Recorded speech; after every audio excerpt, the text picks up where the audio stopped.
Hello, hockey and basketball fans. My name is David. Thought I would start this video a bit after 4:30 on the afternoon of Wednesday, 5th of July, North American Eastern Time. So that's a bit after 8:30 the same evening GMT. What I would do is try to at least to give my response to the draft, to free agency, drafting and free agency signings by Canada's NHL and NBA teams. So I'm going to start off with the teams outside of Toronto. I'll leave the Raptors and the Leafs to the end, but go otherwise from west to east. So I'm going to start with the Canucks.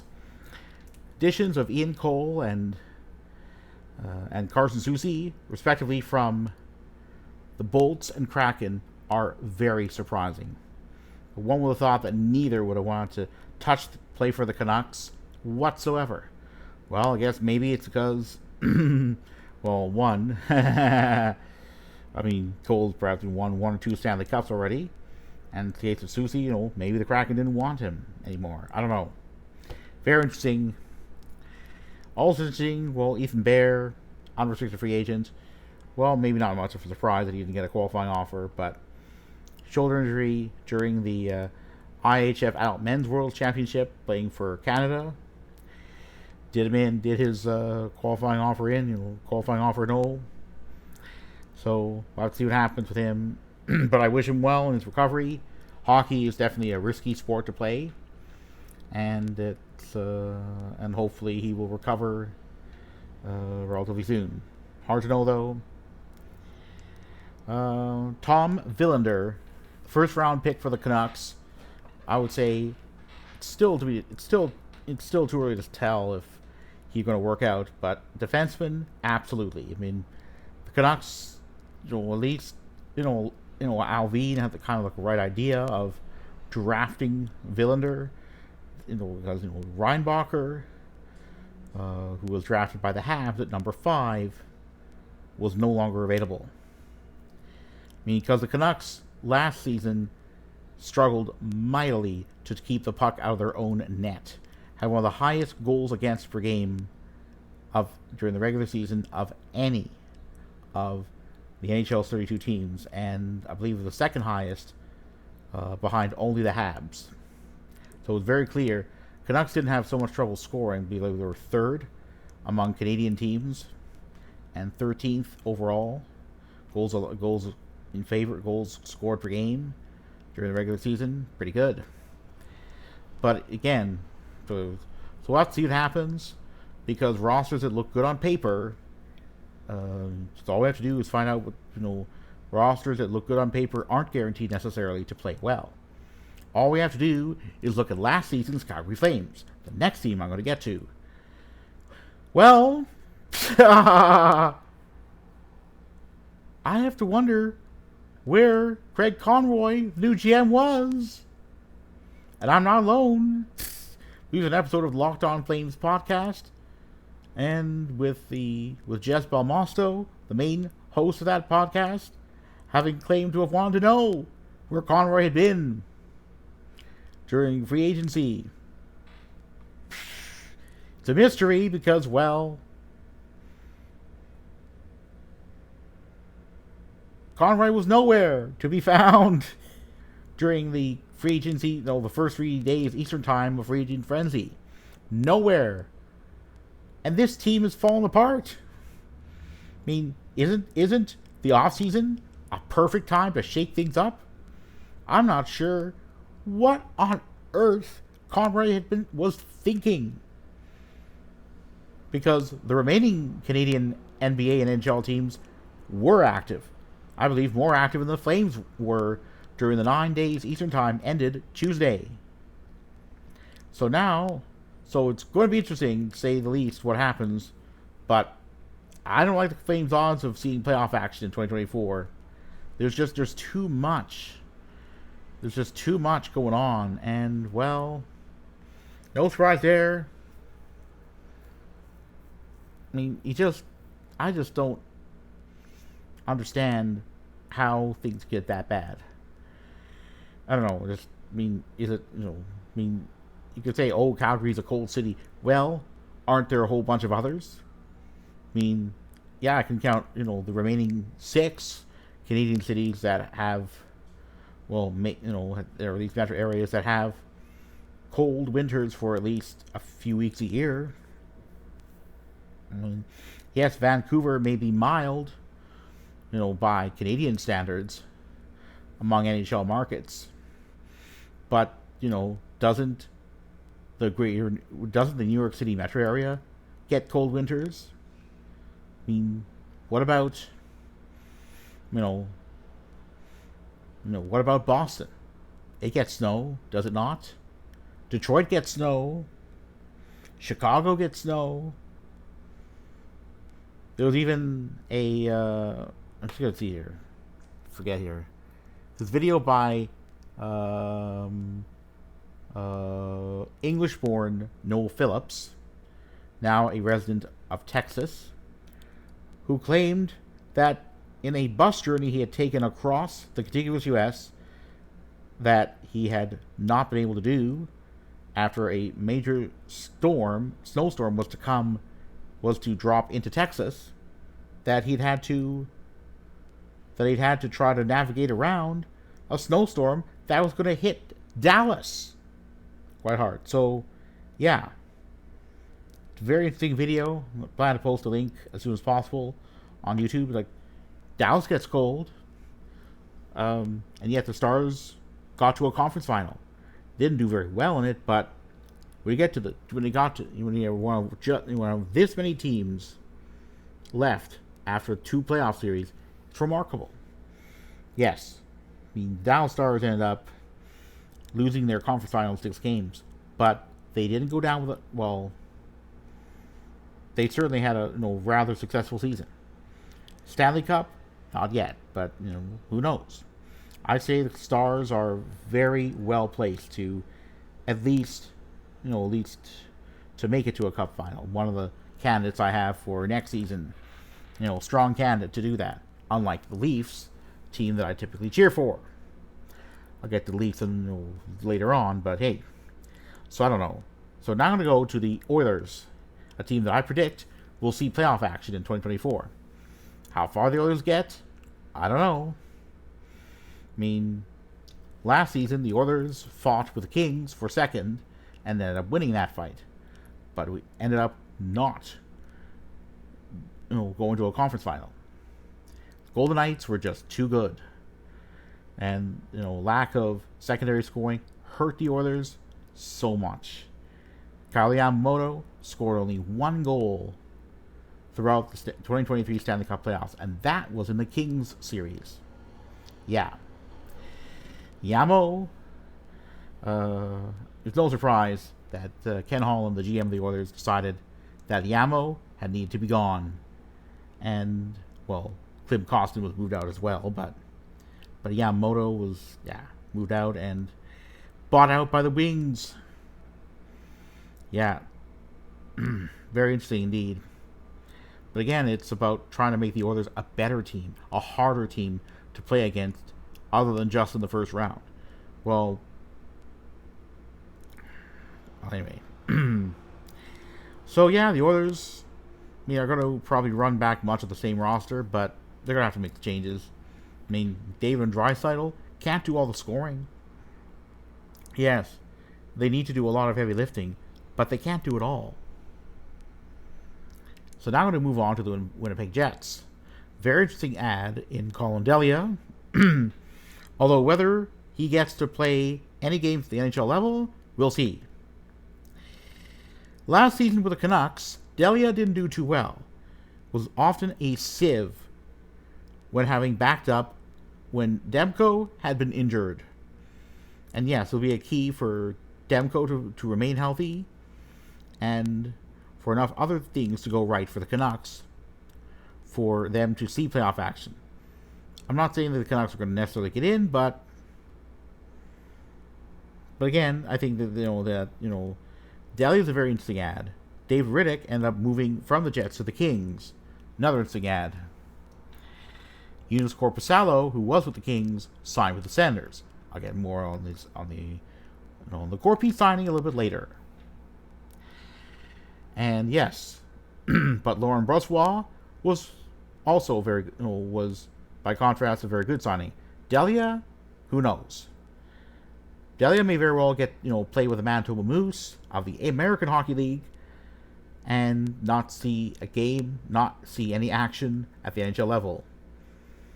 I mean, Hellebuck is a very good goalie. Brossois was very good against the Jets last postseason, so we'll have to see what happens. There may be some competition for which of Hellebuck and Brossois will be the main goalie.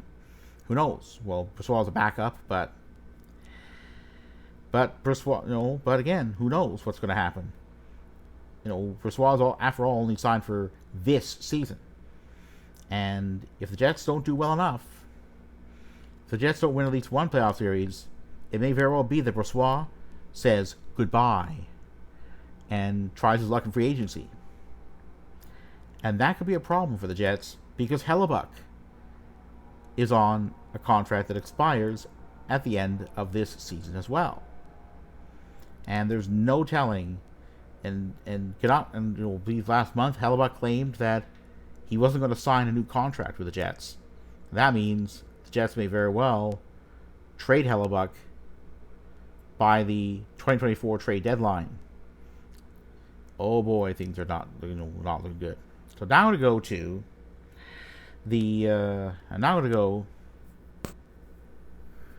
I'm now going to go to the Ottawa Senators. And yes, Korpisalo, a very interesting signing for 5 seasons. Not the best goalie, with the Kings during the Oilers series. But again, who knows? It's a gamble. It's a risk. 5 seasons. I forget what the term is. I'm going to have to look at it. Let's have to look at the current cap friendly. Cap friendly Korpisalo. Oh. I don't.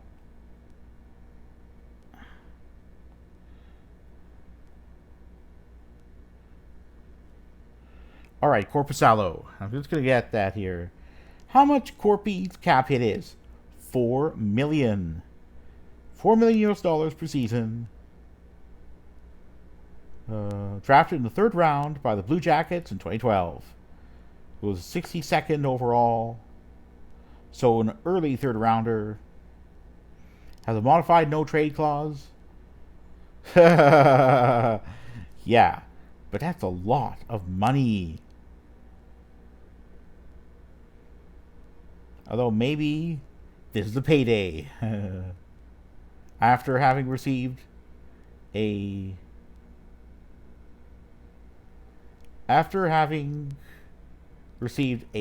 lower per season cap hit last season than during the previous contract. 1.3 million versus 2.8. But again, let's see what happens. It's going to be interesting to say the least. I mean, it's a 5-season contract, $4 million. Well, let's see if he lives up to it. Now I'm going to go to the Habs, and they've made some changes. Maybe not as many, but it's going to go to that as well. It's going to 2023-24 Habs. The answer is 2011. It's going to go there.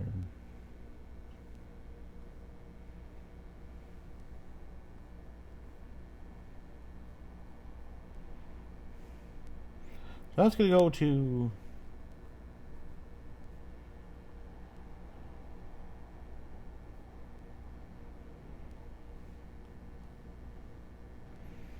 so I'm just going to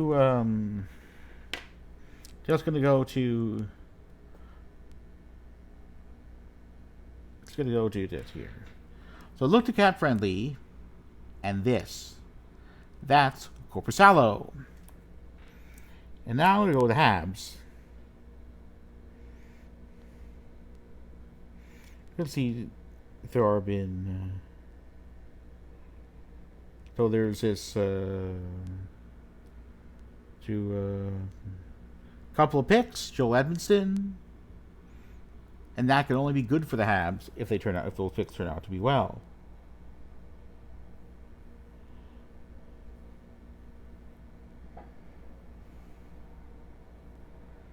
So I'm gonna go here. There are quite a bit of signings, so may not have been the most active in the world, but it's hard to blame them. It's hard to blame Kent Hughes, GM, for having wanted to be active. After all, the Habs didn't have a very good season last season, and up in second last in the Eastern Conference, an improvement, no doubt, over having finished last overall. So yes, the Habs are definitely there, but again, there's no doubt whatsoever that the Habs, definitely so far, have had quite a busy free agency period. Maybe not as busy as some of the other Canadian teams, but I mean, the Habs did sign Reinbacher to a 3-season contract, the entry level. Who knows what's going to happen? I mean, how many of these draft picks will actually be by these various NHL teams will turn out to be hits? How many will turn out to be busts? Particularly if they have to be particularly if they have to be top 10. And yes, we'll have to see what happens, but there's no doubt whatsoever that the Habs were busy. How they do, it's hard to know. But definitely look forward to watching the Habs in action. Not that I'm a fan, I'm a follower of all Canadian teams, but I cheer for the Leafs year round. But also hope that a non-Habs Canadian team will win a Stanley Cup.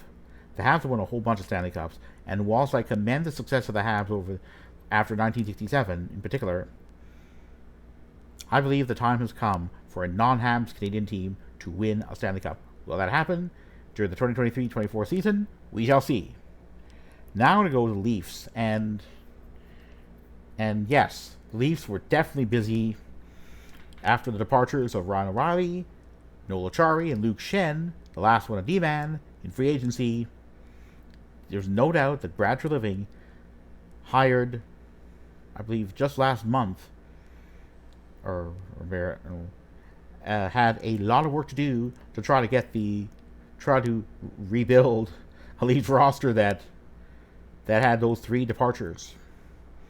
At least, that players that I would have liked to have seen back, but ended up deciding to not re-sign. So it's going to be interesting, to say the least, and what happens with Liam Nylander. No news yet on where Nylander is going to go. But I believe that Nylander should be lucky to be privileged to play in the NHL. Certainly. All right, so let's look at. There are 7 seasons already.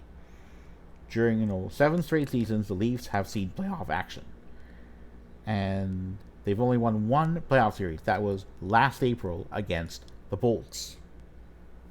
There's no doubt that the Leafs have work to do, and again, it's there's no doubt that the Leafs have work to do to become a better playoff team, and adding some heft, some size. I mean, whether Max Domi, signings of Max Domi, Ryan Reeves, John Klingberg, Dylan Gambrell will work out. We'll see. But there's no doubt the Leafs were, as of this Wednesday afternoon Eastern time, close to $3 million over the cap, over next season's cap, even after having taken into account the cap hit of Jake Muzzin, currently on long-term injured reserve, better known as LTIR. So it'll be interesting to find out what the Leafs do, and what the Leafs do during the offseason, because again, keeping the core 4 together may not work. Certainly, Austin Matthews, John Tavares, and Mitch Marner all have full-blown no-move clauses. Does that mean that none of those three players can be moved? No. It simply means that without the permission of any such player, he can't be moved. But again, I think the first order of business should be for Treliving to decide what to do about William Nylander. The Leafs are already over the cap, and I believe that Nylander is valuable to any NHL team. Already, Nylander has played in every playoff series in which the Leafs have played during Brendan Shanahan's presidency. So 7 seasons already. And a cap hit of just shy of $7 million US per season. How many teams wouldn't want to go for that? That's what it is. And Nylander is on his second contract already. And I believe that he's earned a third. The question will be what the cap it's going to be and whether the Leafs can afford it. And it's not looking like it's going to be my preferred maximum of $7 million US. So probably the best thing for Treliving to do is move on from Nylander and get some assets for him. If the Pierre-Luc Dubois trade made by Cheveldayoff with his Kings counterpart could bring back a boatload of players, then I think that's what Treliving should aim for. Something similar to be brought back in return for Nylander. Nylander's a good player. He has his flaws, but again, the fact that he has managed to stay in the league, stay in the NHL for so long, I think is remarkable. I mean, Nylander has earned a third contract. It's a question of where it'll be. And indeed, he should be lucky to have a per season cap hit so high. After all, it is a privilege to play in the NHL. And I believe he was selected in the first round of his draft year. And he's 7 years. 7 seasons already. 7 straight seasons during which the Leafs have made the playoffs, during which he's been with the team. I believe he may have played 1 or 2 seasons before that, but 7 seasons already. When it comes to comparing Nylander to Nail Yakupov, it's very clear that Nylander, between the two wingers, provides much more value to an NHL team, and didn't have to go play in Europe just to try to make more than AHL money. After all, but then again, that was what Nylander had been expected to do. He was a first rounder. He was a top 10 draftee during the relevant year, during the relevant draft. Now, Yakupov was a first overall pick by the Oilers. A very interesting video, quite a few, put out by the England-based Odd Man Rush YouTube man. Although the video that really sticks out, well, there are a couple to do. The first of them is, about Yakupov's journey into the NHL and out. So basically, the Yak signed, his first contract was for 3 seasons. Most of them played with the Oilers at the NHL level.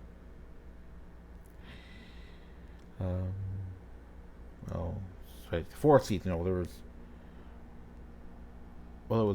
was like a, I don't know, so 3 season long contract. Then he earned a 2 season long contract, but played 1 season, the first of the 2 seasons, on his second contract with the Oilers before a trade to the St. Louis Blues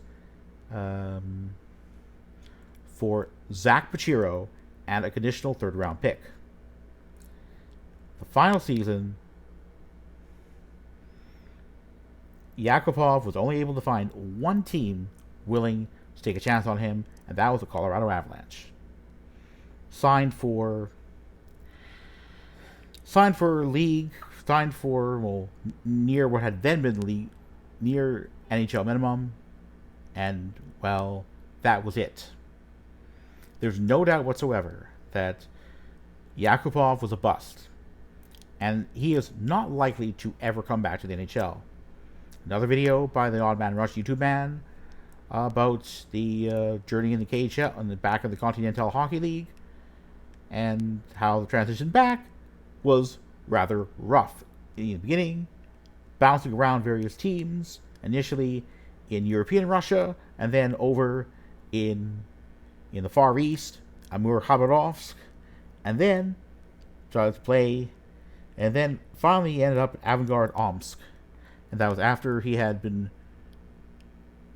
after he had agreed to a reduction in his per season cap hit, at least to a low enough level that he could, that Avangard want to keep him around. And Yakupov, in his first and perhaps only NHL stint, never got to see playoff action, sitting in the press box each and every time. But then again, it's not hard to understand why. He was a first overall pick, and his point production was was not even half a point per game during the regular season in most cases. Under half a point per game, and a first overall pick. Does that mean that Yuri Slavkovsky, last year's first overall pick, is a bust? Not yet. Slavkovsky had a rather rough season with the Habs, injury-wise. He did get a suspension, but the most important thing to know is that Slav,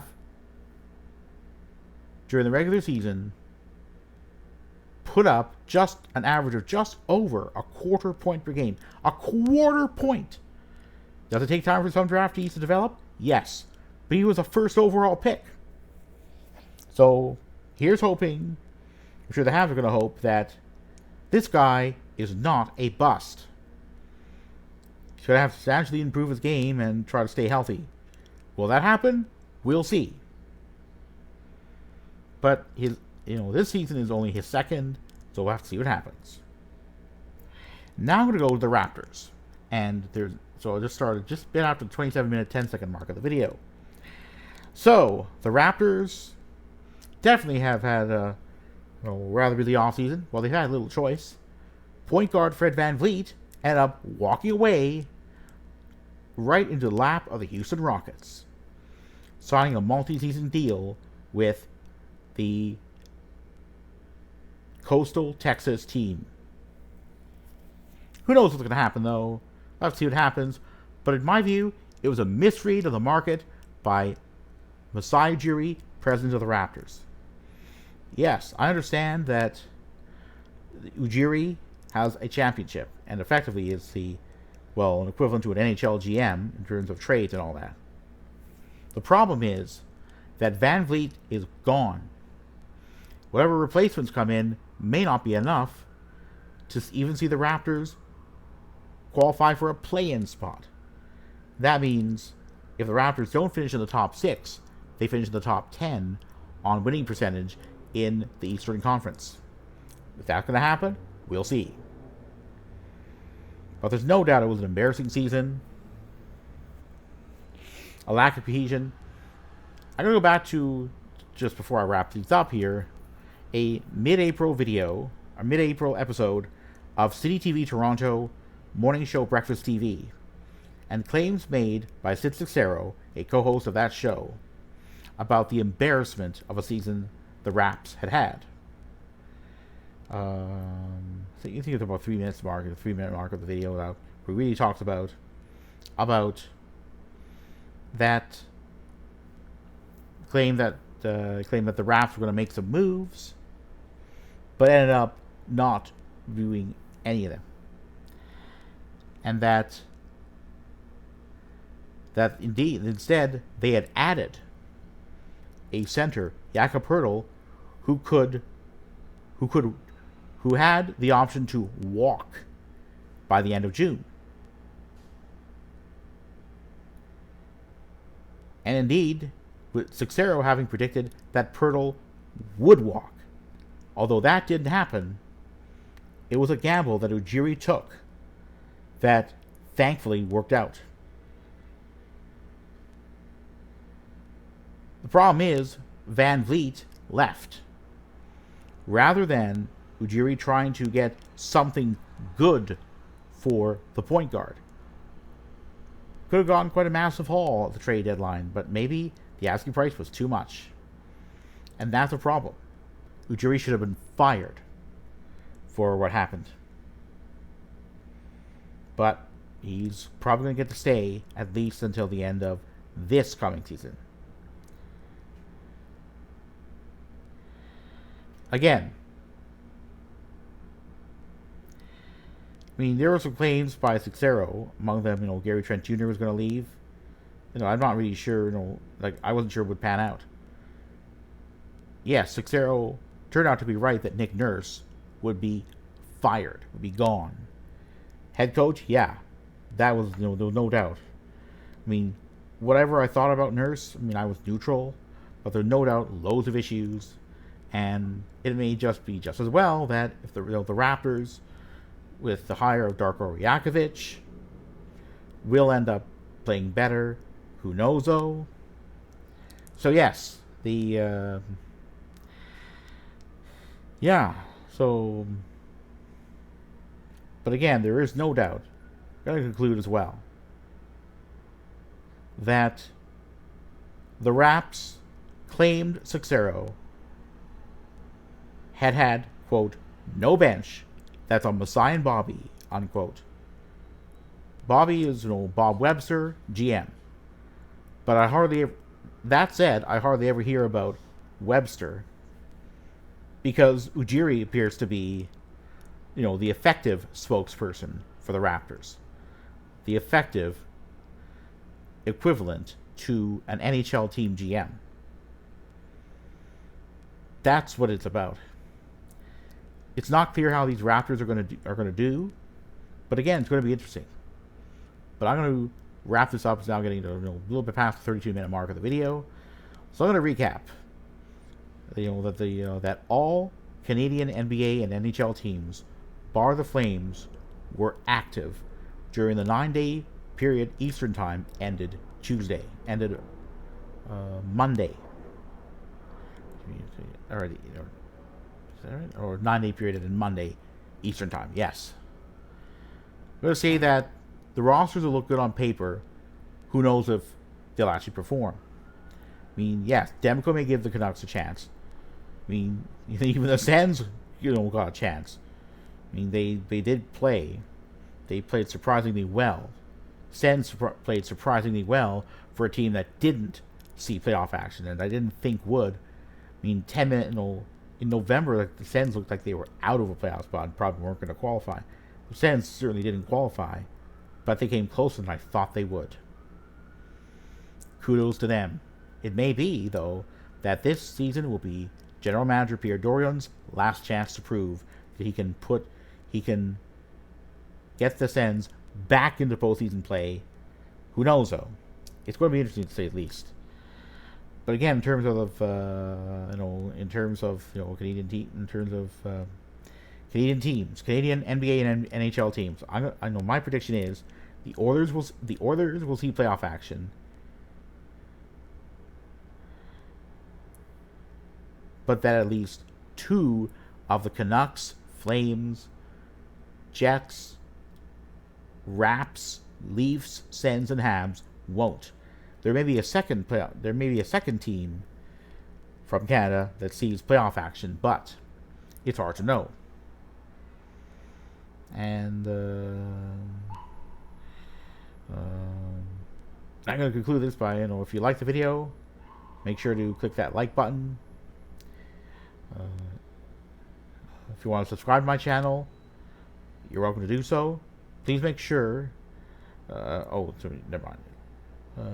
Please note that liking and subscribing are optional. Although if you subscribe to my channel, you'll get more timely notifications of videos that I put out. In any case, I'm going to say, to conclude this video, post-free agency, NBA and NHL, go Raptors go, go Leafs go, and go Canada go.